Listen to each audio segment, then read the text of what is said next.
Bien, el pastor inglés J.C. Ryle dijo una vez: la oración es el termómetro espiritual que señala el estado del alma. La oración es el termómetro espiritual que señala el estado del alma. Y es que, hermanos, una de las evidencias más claras de que alguien realmente se ha convertido al Señor es su vida de oración privada. Porque ciertamente, hermanos, nosotros podemos hacer muchas cosas con motivaciones incorrectas. Incluso podríamos predicar, podríamos cantar, podríamos servir para el ojo humano, podríamos orar en público para que los hombres nos vean. Pero es muy raro que alguien que derrama su alma en lo secreto delante del Señor no haya conocido al Señor.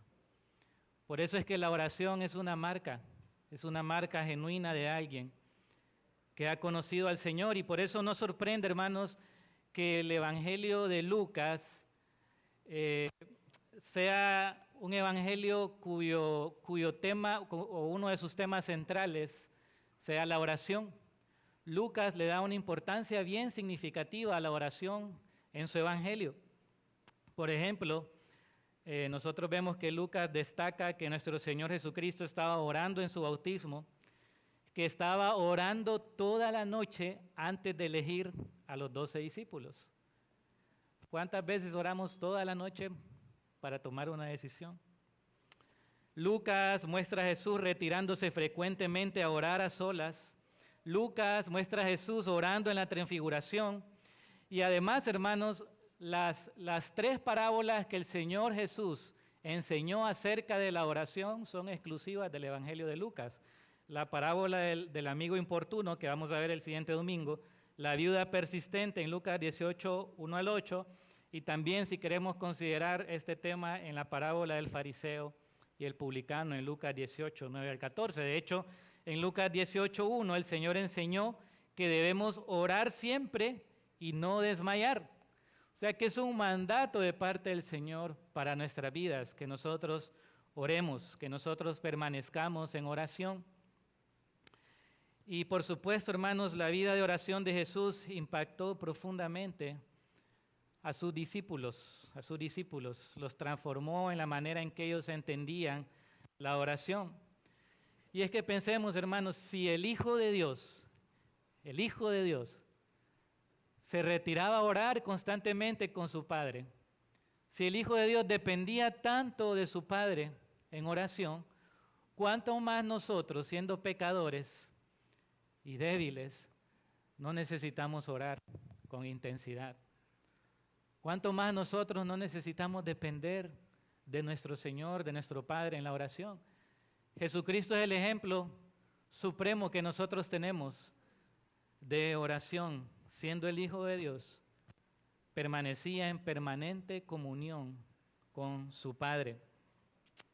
Ahora bien, hermanos, nosotros no solo necesitamos orar y necesitamos orar mucho, pero también necesitamos saber cómo orar conforme a la voluntad de Dios, ¿sí? Porque puede que estemos orando, pero puede que lo estemos haciendo de una manera que no agrada a Dios. El Señor nos ha dado este modelo de oración para saber cómo debemos acercarnos a Él.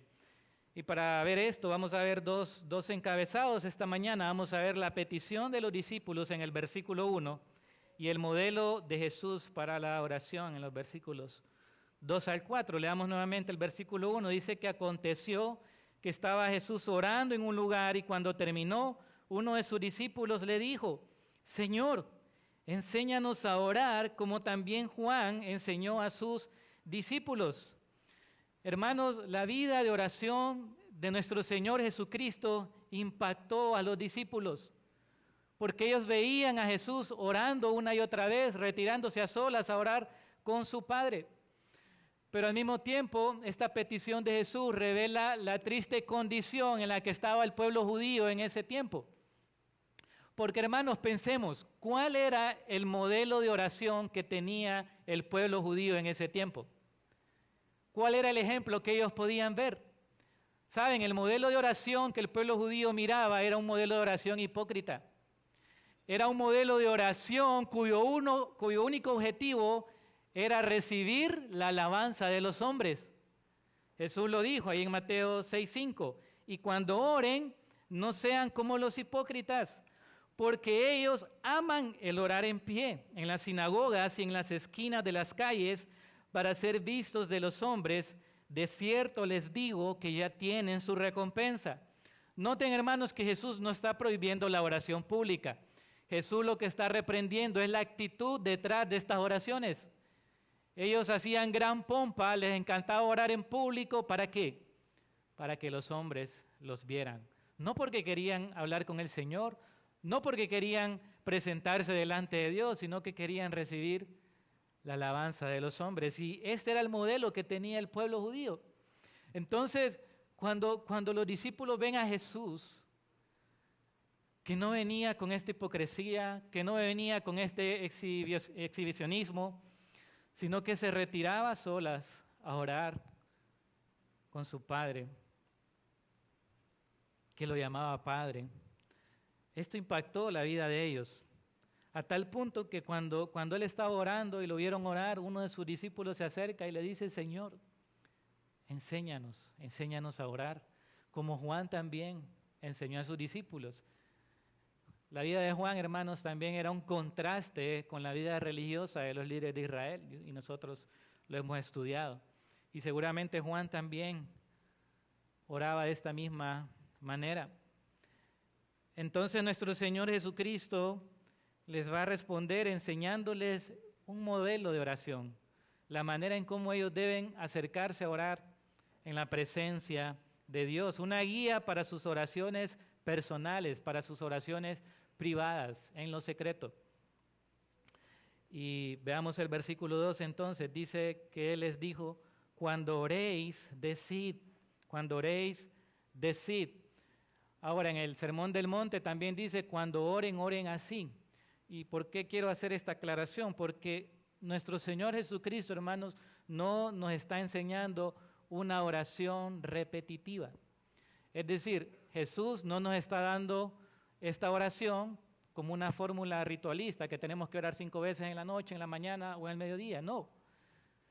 Fuera incoherente pensar así. ¿Por qué? Porque el mismo Señor Jesucristo enseñó en Mateo 6:7 que cuando oremos, dice, no usen vanas repeticiones como los gentiles que piensan que por su palabrería serán oídos. Entonces el Señor no nos está dando esta oración para que la recitemos 5 veces. Claro, hermanos, la podemos memorizar, nos la podemos aprender, la podemos cantar y en ciertos momentos decirla, orarla. Pero lo que el Señor está haciendo realmente, el propósito de esto es darnos un marco de referencia, es darnos un modelo de cómo orar, de cómo acercarnos al Señor. Y lo primero que vemos entonces en el versículo 2 es que esta oración es una invocación reverente al Padre. Nos dirigimos al Padre que está en los cielos. Él les dijo: cuando oren, digan: Padre nuestro que estás en los cielos. En los cielos. Y esta oración, hermanos, de entrada marca una diferencia significativa con lo que se oraba en el Antiguo Testamento. Porque en el Antiguo Testamento nosotros no encontramos oraciones personales dirigidas al Padre. Entonces, el hecho de que Jesús enseñara a sus discípulos que se dirigieran al Padre, que se dirigieran a Dios como su Padre, era algo revolucionario. De hecho, cuando nosotros vemos a los enemigos de Jesús, una de las cosas que más los hizo enojar era que Jesús se dirigiera a Dios como su Padre. Ellos decían, porque dirigiéndose a Dios como su Padre se hace igual a Dios. Los enemigos de Jesús se enojaban porque le llamara Padre. Ahora, Jesús no solo llamaba a Dios su Padre, sino que también le enseña a sus discípulos que deben orar dirigiéndose a Dios como Padre. Y las implicaciones de esto es importante para nosotros, hermanos, porque en primer lugar esto implica una cercanía para nosotros, una relación especial para nosotros con Dios. Y es que, hermanos, esta oración que Jesús da es para creyentes. Es para creyentes. Porque, hermanos, solo los hijos de Dios, Solo los creyentes pueden llamar a Dios su Padre. Pueden llamar a Dios Padre. La Biblia dice en Juan 1:12 que solo los que creen en Jesús, solo los que le recibieron, los que creen en su nombre, tienen la potestad de ser llamados hijos de Dios. Esto implica, hermanos, que nosotros tenemos este gran privilegio, este enorme privilegio de llamar al Rey soberano, al Creador del cielo y de la tierra, Padre. Padre, acercarnos a Él como un Padre. Esto implica cercanía, esto implica confianza. Yo creo que los que tenemos hijos sabemos lo que eso significa también. Porque nuestros niños se acercan a nosotros y nos piden algo y yo lo sé, o sea, si yo le digo a mi hijo, te voy a comprar un carro el siguiente sábado, ¿saben? Él no duda de lo que yo le digo. Y lo que va a hacer es que va a estar preguntándome todos los días cuándo va a ser sábado. ¿Cuándo va a ser sábado? ¿Cuándo va a ser sábado? Porque él sabe que yo le prometí que yo le iba a dar aquello.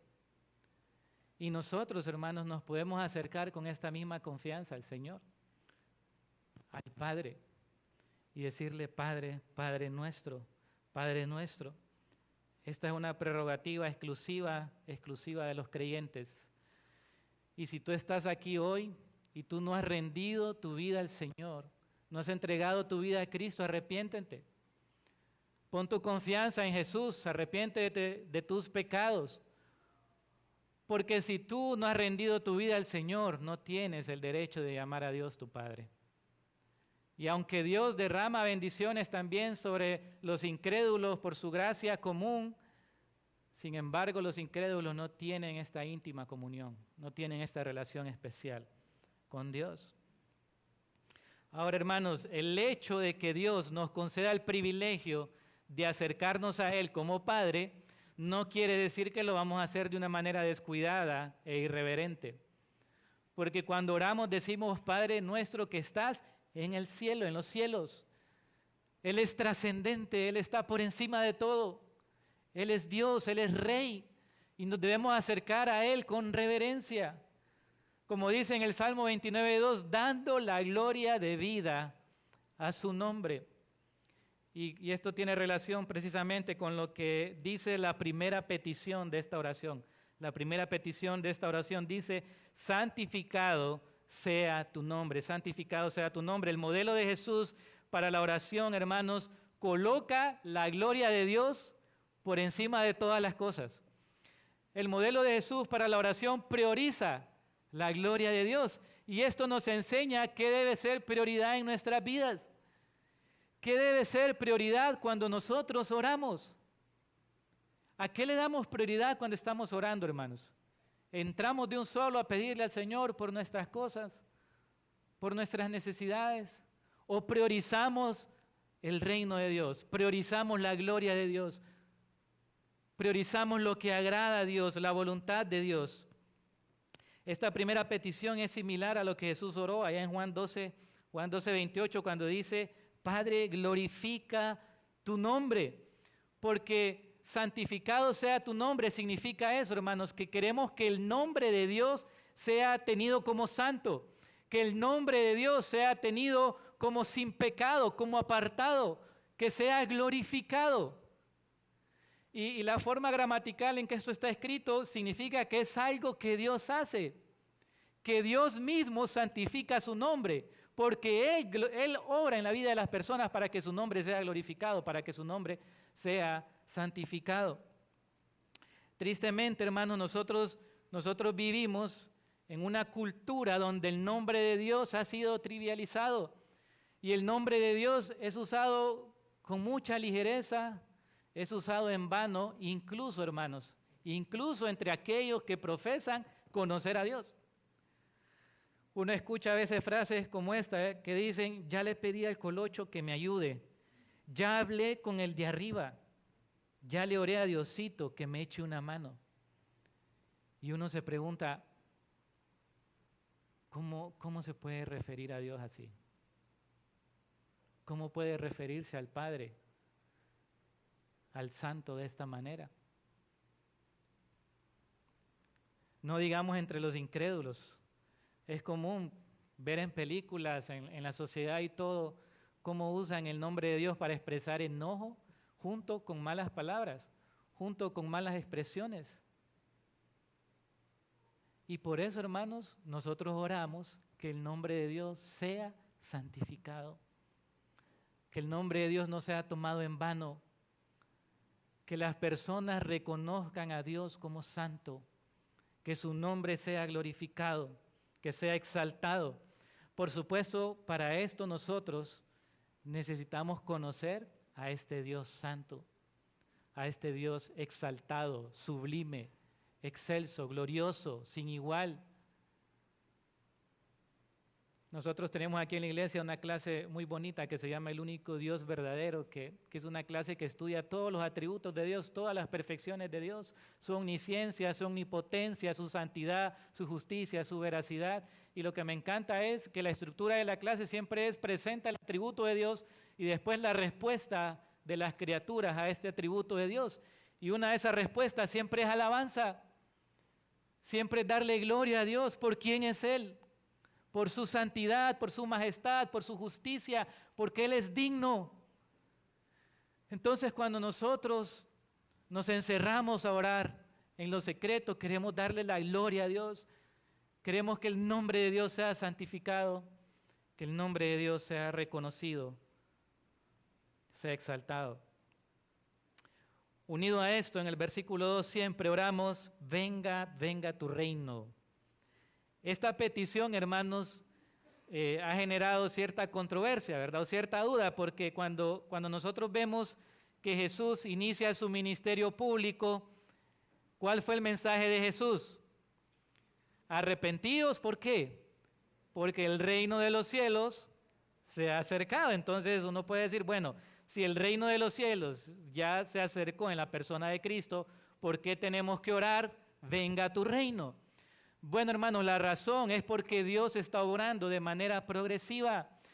Ustedes saben que Jesús comparó el reino de Dios como un grano de mostaza, como una semilla de mostaza, ¿se recuerdan? ¿Y qué decía acerca de ese grano de mostaza?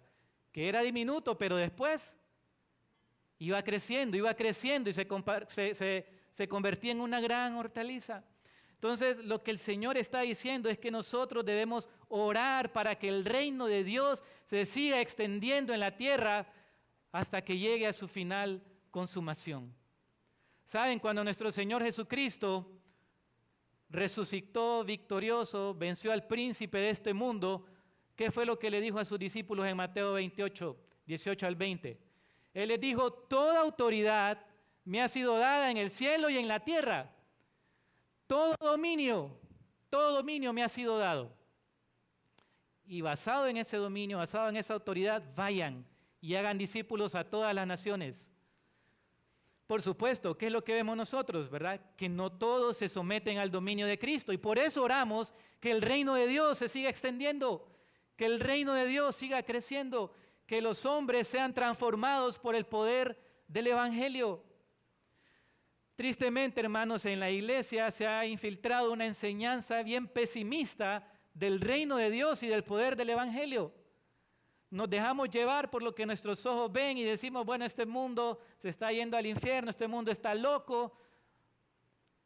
Y no oramos por su salvación, no oramos por el arrepentimiento de los hombres, no oramos para que el reino de Dios se siga extendiendo. Y si lo hacemos, no lo hacemos con fe, porque estamos pensando en toda la maldad que hay.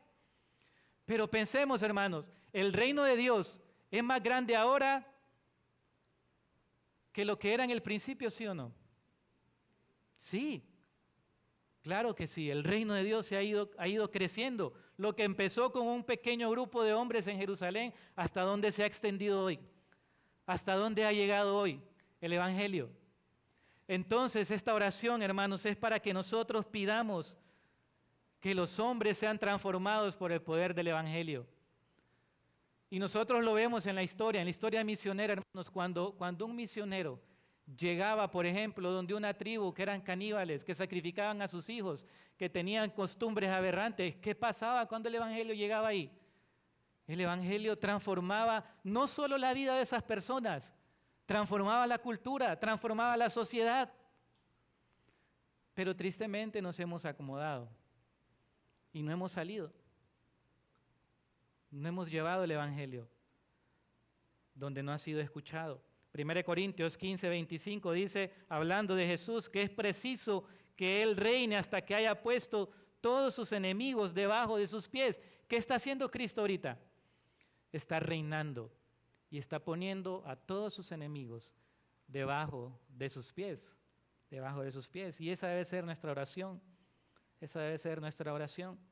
Ahora, por supuesto, hermanos, el reino de Dios no va a crecer, no va a avanzar, no va a llegar a su final consumación si la voluntad de Dios no se hace, ¿no? Y por eso oramos, hágase tu voluntad como en el cielo, así también en la tierra. Así también en la tierra. En el cielo, hermanos, la voluntad de Dios se hace en el instante. Es obedecida de inmediato. Por supuesto, aquí en la tierra nosotros vemos que hay resistencia, hay desobediencia. Los hombres se rebelan contra Dios, pero por eso oramos que su voluntad se haga. Que su voluntad se haga. Que lo que agrada a Dios, que lo que dice en su palabra se haga aquí en la tierra. Nuevamente, hermanos, la gramática de esta oración significa que Dios va a hacer esto. Que Dios va a hacer que su voluntad sea hecha en la tierra. Y saben, esto es maravilloso, hermanos. Porque confiamos en que Él está obrando. Él está llevando a cabo su plan redentor. Y le pedimos, Señor, que tu voluntad se haga aquí en la tierra como en el cielo. ¿Saben? Un ejemplo de esto es orar, por ejemplo, cuando nosotros vemos un gobierno que promueve el aborto, un gobierno que promueve la ideología de género, un gobierno que promueve el ateísmo. ¿Qué vamos a orar? Oramos para que se arrepientan, para que conozcan al Señor y entonces hagan la voluntad de Dios, porque si no conocen al Señor, no van a hacer la voluntad de Dios. Esta petición está relacionada con eso, cuando nosotros oramos para que se haga su voluntad. Por supuesto, hermanos, esto expresa también la necesidad que hay en nuestras propias vidas de que se haga la voluntad de Dios, de someternos a la voluntad de Dios. Nuestro Señor Jesucristo es un ejemplo de eso. Cuando Él estaba en el huerto de Getsemaní, con su alma profundamente angustiada, ¿cuál fue su oración? Señor, si es posible, pasa de mí esta copa, pero no se haga como yo quiero, sino como tú quieres, sino tu voluntad, que tu voluntad sea hecha. Y esa debe ser nuestra actitud, hermanos, una actitud de humildad, en la que queremos que la voluntad de Dios sea la que prevalezca, no solo en la sociedad, sino en nuestras propias vidas. Que en nuestras propias vidas nosotros podamos someternos a la voluntad de Dios. Durante muchos años, hermanos, nosotros hemos escuchado que en muchas iglesias se ha abrazado esta teoría, ¿verdad?, de pensar de que le podemos dar órdenes a Dios porque decretamos o porque lo decimos con nuestra boca. Hermanos, Dios es el Rey soberano del universo y Él va a hacer lo que Él quiere conforme al propio consejo de su voluntad. Claro, hermanos, que eso no significa, y esto es bien importante, eso no significa que nos vamos a ir al otro extremo, a una actitud pesimista, fatalista, y en que vamos a decir, bueno, como Dios va a hacer su voluntad, entonces no voy a orar con fe y no voy a orar porque al final Dios va a hacer su voluntad. Pero saben, un pastor, el pastor R.C. Sproul, dijo lo siguiente, dice, Dios ha establecido en su decreto eterno llevar a cabo su voluntad en respuesta a nuestras oraciones. A nuestras oraciones. Es Dios, hermanos, es el Espíritu Santo el que nos impulsa a orar, porque Dios quiere llevar a cabo su voluntad. Necesitamos orar y necesitamos orar con fe. Si alguien está enfermo, hermanos, vamos a ir a orar con fe porque esa persona se sane confiando en el poder de Dios. Pero sabemos que su voluntad es buena, es agradable y es perfecta. Ahora, cuando nosotros vemos estas tres peticiones, hermanos, sea santificado su nombre, venga su reino, sea hecha su voluntad, ¿qué es lo que vemos aquí en estas peticiones? Vemos una oración misionera. Queremos que el nombre de Dios sea reconocido como santo. Queremos que su reino venga, que su reino siga expandiéndose, que su reino se siga extendiendo. Y queremos que sea hecha su voluntad. Por eso dice la Escritura que toda la tierra va a ser lleno del conocimiento de la gloria de Dios, como las aguas cubren la mar. Eso es en esencia esta oración, una oración misionera. Una oración que prioriza la gloria de Dios, que prioriza el reino de Dios por encima de todas las cosas, que pone su gloria por encima de todo. Ahora bien, a partir de este momento entonces, el modelo de Jesús también muestra, hermanos, que nosotros podemos orar por nuestras peticiones más básicas. El sustento diario, el perdón y la protección. Dice en el versículo 3, el pan nuestro de cada día, dánoslo hoy, dánoslo hoy. Esta petición, hermanos, se refiere a sustento diario, ¿verdad? El pan de cada día. Por supuesto, no solo tiene que ver con el pan, ¿sí? Tiene que ver con nuestras necesidades más básicas, como la salud, como el techo, como el vestido, incluso por un gobierno que proporcione paz y estabilidad. Oramos para que el Señor provea y supla todas nuestras necesidades. Esta oración, hermanos, nos recuerda que debemos depender completamente de Dios, porque puede que tengamos abundancia de pan, ¿sí? Nuestros corazones son malos y puede que en nuestra cocina ahorita haya mucho pan, y digamos, bueno, ¿por qué tengo que orar hoy? Pero es que se nos olvida, hermanos, que necesitamos depender del Señor. Que si yo puedo abrir mi refrigerador y tomar un huevo de ahí, es porque Dios quiere. Es porque Dios lo permite. Que si yo puedo ir a trabajar, que si yo puedo despertarme, es solo porque a Dios le place. Pastor Héctor me estaba recordando ahorita la historia de los israelitas. ¿Se recuerdan cuando el Señor les proveía el maná? ¿Qué le dijo el Señor? Que les iba a dar para cada día y que el sexto día les iba a proveer para el siguiente día. Pero ellos, ¿qué pasaba? Recogían más. ¿Y qué sucedía? Se les podría la comida. Porque es que no estaban dependiendo de Dios, no estaban mostrando dependencia de Él. Esta oración, hermanos, orar por el sustento diario, ¿saben? Nos enseña un principio de vida también. Nos enseña a preguntarnos si realmente necesito esto. Nosotros vivimos en un mundo, hermanos, donde constantemente se nos está ofreciendo el nuevo juguete, se nos está ofreciendo el nuevo producto, la actualización del otro, y nosotros nos afanamos, ¿verdad? Y pensamos que estas cosas son necesarias, realmente lo son. Esta oración, hermanos, nos enseña un principio de vida, nos enseña que podemos vivir con lo necesario, que podemos vivir con el sustento diario de parte del Señor. Nos enseña confianza en que Él va a proveer para nosotros todo lo que necesitamos. Dice el Salmo 34, gustad y ved que es bueno Jehová.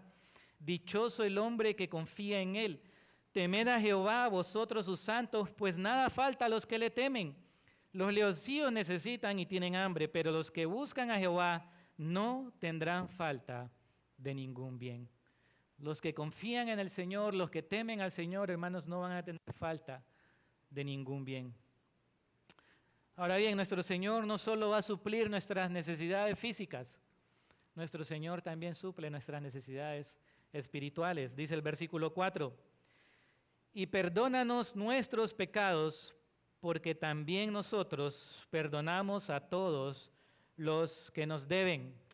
Esta petición, hermanos, muestra la necesidad de confesión diaria que nosotros tenemos que hacer delante del Señor. Porque, hermanos, todos los días pecamos. Nosotros pecamos con lo que no hacemos. Pecamos con lo que hacemos y pecamos con nuestros pensamientos. Entonces yo no creo que alguien pueda decir al final del día, hoy estoy libre de pecado, hoy no pequé. No, todos los días necesitamos ir al Señor, confesar nuestros pecados. Algunos se han preguntado, bueno, si Dios ya me perdonó, ¿por qué yo necesito estar pidiéndole perdón todos los días por mis pecados? Y es que el perdón de Dios, hermanos, tiene dos aspectos o son dos caras de una misma moneda. Cuando nosotros vivimos en nuestros delitos y pecados, cuando no conocemos al Señor, pero nos rendimos a Él, entregamos nuestra vida a Él, reconocemos que sin Él no somos nada, que somos pecadores y que necesitamos ser salvados por el Señor, el juez, Dios, emite un veredicto. Y Él dice, ustedes son declarados justos. Eres declarado justo basado en los méritos de Cristo. El Señor perdona mis pecados, Él me absuelve de la culpa. Ya no soy condenado, soy libre para obedecer al Señor, soy salvo, le pertenezco a Él. Entonces, ahora estoy en una relación diferente con el Señor, como veíamos al principio. Ahora soy su hijo y Él es mi Padre. Y como Padre, yo necesito pedirle perdón diariamente, porque yo lo ofendo diariamente. Ahora estoy en una relación especial con Él. Este es un perdón relacional. Y yo creo que el ejemplo más claro de esto es con nuestros hijos, ¿sí? Cuando nuestros hijos nos ofenden, ¿verdad? La relación se quiebra, se rompe. Entonces nosotros les enseñamos a pedirnos perdón, ¿verdad? Para que estemos bien, para que aprendan. Pero cuando ellos nos ofenden, hermanos, ¿dejan de ser nuestros hijos? No, son nuestros siempre. Legalmente y biológicamente. Pero les enseñamos a que nos pidan perdón. Y es igual, nosotros ofendemos a nuestro Padre todos los días y necesitamos ir delante de Él y pedirle perdón por nuestros pecados, arrepentirnos de nuestros pecados y recordar la promesa que Él nos ha dado, que Él es fiel y justo para perdonar nuestros pecados y limpiarnos de toda maldad. Nuevamente, hermanos, tenemos que acercarnos con fe, creyendo sus promesas, creyendo lo que Él nos ha dicho en su palabra, confiando en su gracia y en su misericordia.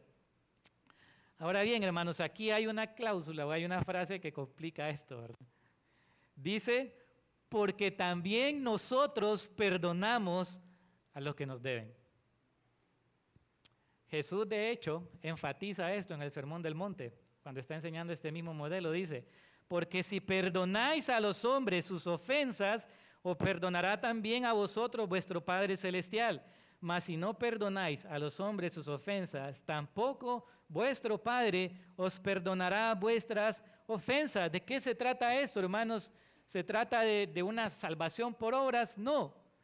Hermanos, es que si nosotros hemos experimentado el perdón de Dios en nuestras vidas, si nosotros hemos experimentado realmente el perdón de Dios, si hemos reconocido que nosotros teníamos una deuda con Dios, por eso Jesús habla de los pecados en términos de deuda, porque nosotros, hermanos, habíamos adquirido una deuda con Dios, una deuda que merecía un castigo eterno, pero el Señor, dice en Colosenses 2:14, clavó el acta de decretos con la deuda que nos era contraria en la cruz.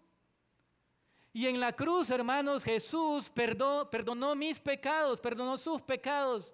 Él recibió la ira de Dios por nosotros. Él recibió el castigo de Dios por mis pecados. Él pagó mi deuda. Él la canceló. Entonces, cuando yo reconozco que un miserable como yo, que un hipócrita como yo, que un pecador como yo, ha recibido semejante gracia y semejante misericordia, ¿cómo no voy a querer extender este perdón a aquellos que me han ofendido? Por supuesto que es una lucha muchas veces, más dependiendo de la ofensa, pero hermanos, debemos recordar lo que Cristo hizo por nosotros. Eso debe estar presente en nuestras mentes y en nuestros corazones cada día. Saben, a veces uno ve que las personas se ofenden por cada cosa.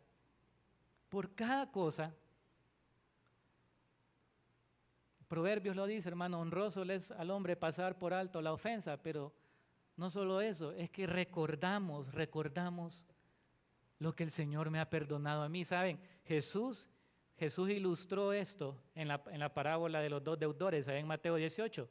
¿Se recuerdan?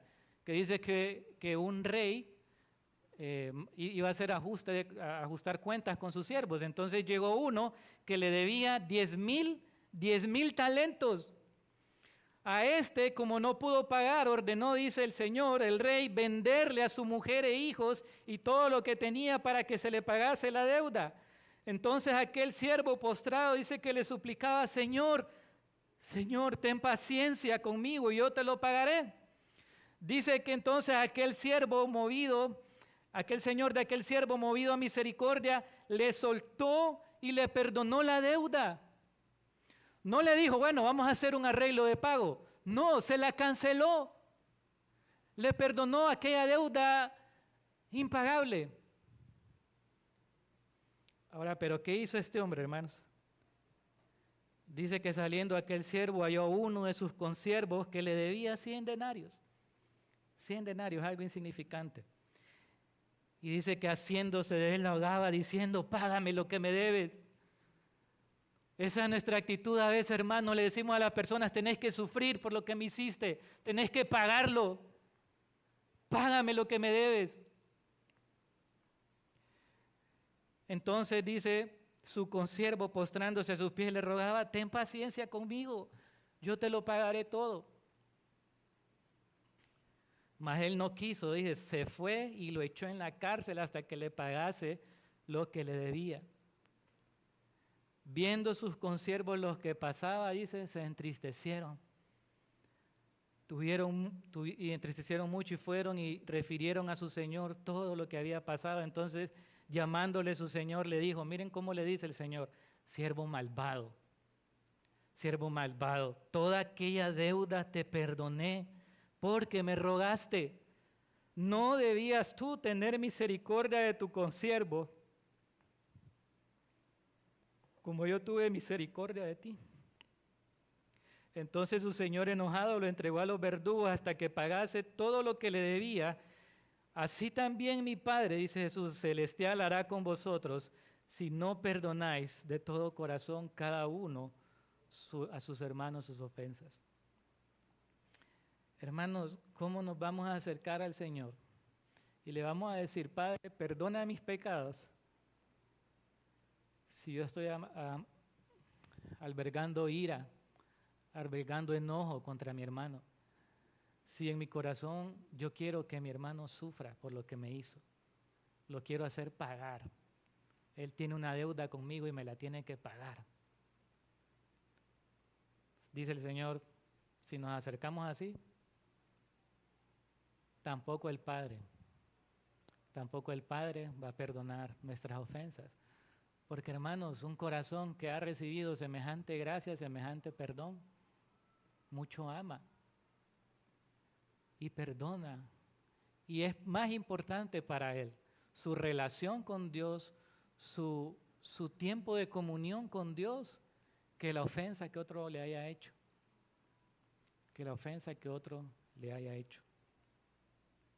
Esta petición, hermanos, nos enseña que necesitamos ser perdonados y que necesitamos perdonar también a los que nos ofenden.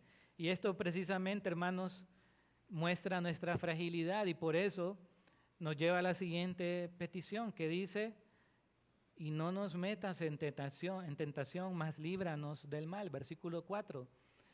Esta petición, hermanos, puede parecer un poco desconcertante porque, bueno, dice, y no nos metas en tentación.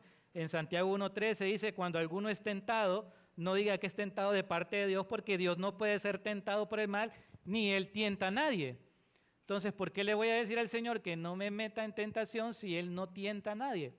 Bueno, hermanos, lo que significa es que reconociendo nosotros cuán débiles somos, reconociendo nuestra inclinación al pecado, a hacer lo malo, queremos pedirle al Señor que no nos veamos en circunstancias, que Él no permita que hayan circunstancias en nuestra vida en las cuales seamos expuestos a pecar contra Él, en las cuales seamos expuestos a fallarle, a ceder al maligno, a ceder al pecado.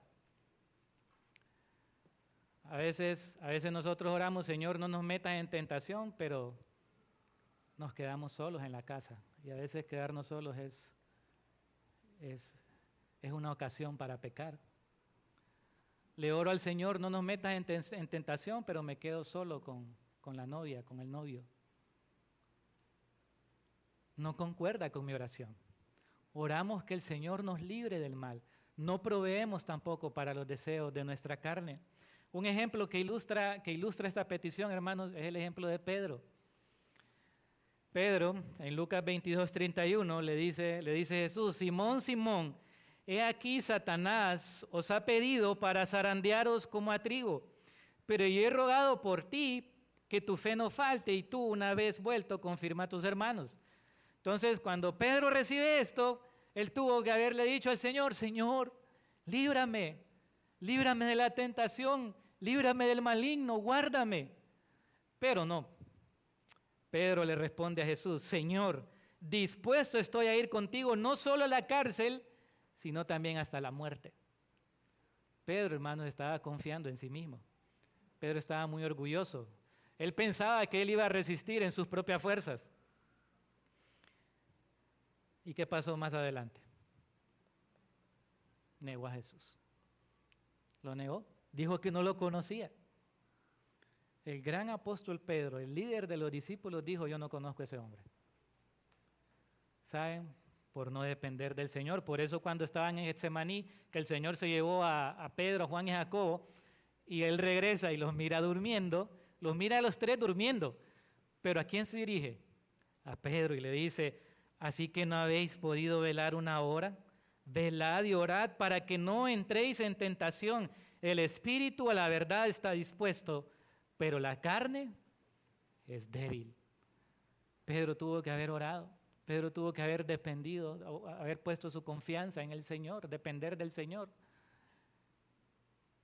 No creer que él podía hacerlo en sus propias fuerzas. No creerse lo suficientemente fuerte como para resistir la tentación. Y hermanos, una de las razones por las que nosotros caemos constantemente en pecado es porque no permanecemos en oración. Es porque no oramos, es porque no velamos. Por eso no vemos victoria en nuestra vida, porque queremos ver la victoria en base a nuestra propia fuerza, a nuestra propia sabiduría, pero no buscamos al Señor en oración, no dependemos de Él. Y solo vemos que estamos bien unos 2, 3 días, entonces ya después va disminuyendo nuestro tiempo de oración. Y nos confiamos y nos creemos que ya podemos hacerlo.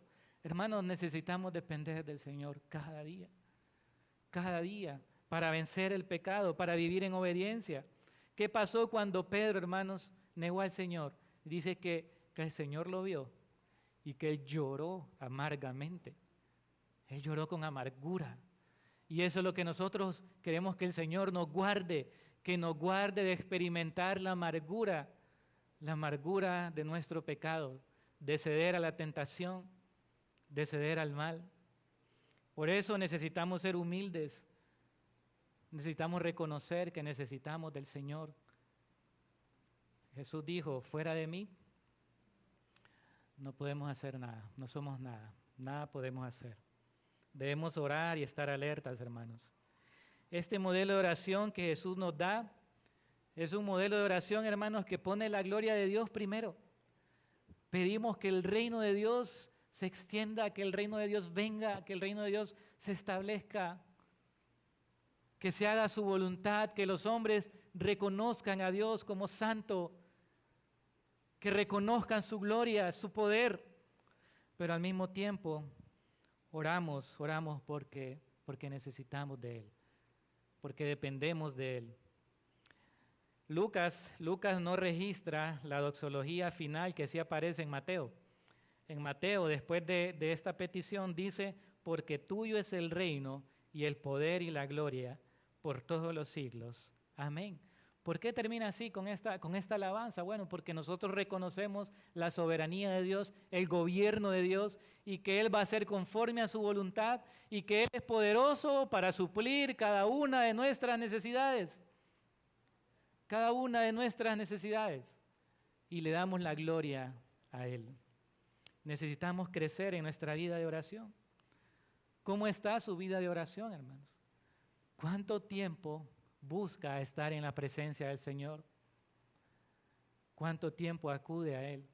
Saben, hermanos, es más fácil muchas veces estar envuelto en muchas actividades. Actividad por aquí, actividad por allá, actividad por el otro lado, y entonces llegamos cansados, ¿no? Ahora, quiero decirles que a veces el trabajo o el servicio no es el problema. Porque si hay alguien, hermanos, que nos dio ejemplo de orar a pesar de todo lo que hacía, era el Señor. Pensemos en un día cotidiano de Jesús. ¿Qué hacía Jesús? Le tocaba de entrada lidiar con sus discípulos, con sus ocurrencias, con su pecado. Le tocaba lidiar con sus enemigos, estar confrontándose con sus enemigos. Le tocaba sanar muchos enfermos. Le tocaba liberar a endemoniados. Le tocaba predicar. Y aparte, para hacer eso, le tocaba caminar muchas distancias. Si hay alguien que trabajaba, era Jesús. Pero él siempre se retiraba a solas a orar con su Padre. Es un asunto de prioridad. ¿Qué es prioridad en nuestras vidas? ¿Qué es prioridad en nosotros? A veces podemos trabajar y trabajar y trabajar y no cansarnos, pero sí cansarnos de orar. Me recuerdo de aquella escena de la batalla de los israelitas con los amalecitas. No sé si recuerdan que cuando Josué estaba con la espada allá abajo en la batalla y no se cansaba. ¿Quién era el que se cansaba? El que estaba orando, Moisés. A veces nos cansamos más rápido de orar. Pero hermanos, es una necesidad en nuestras vidas. Necesitamos depender del Señor. Necesitamos orar y necesitamos orar conforme a su voluntad. Oremos.